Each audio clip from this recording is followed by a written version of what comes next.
Ate, sana naman sagutin mo. Naiintindihan ko naman si ate.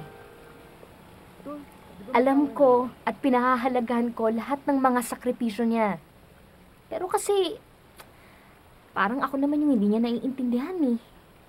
Na yung inalagaan niyang kapatid, malaki na. May sarili ng isip, marunong nang magdesisyon. Cecil, huwag mo kasing salubungin ng galit ng ate mo.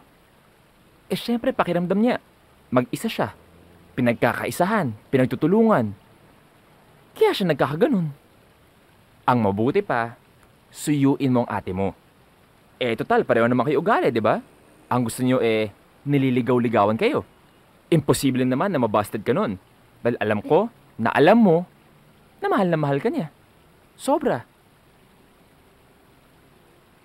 Teka. Ako, kailan mo ako sasagutin? Bakit? Kailan ka ba nanligaw? Ay, anong kailan ako ng ligaw? Halos mamatay na lahat ng itik ko at maubos na ang balat ko sa balutan kakabigay sa'yo. Tapos, sasabihan mo ako ng kailan ako ng ligaw? Ayun! Yun siguro ang dahilan ko bakit laging high blood si ate dahil sa pagpapakain mo ng balot sa kanya. Pero kailan mo ako sasagutin? Bukas, pag may dala kang balot. Kaya magdala ka. Bukas? Balot?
Ate, sana naman sagutin mo.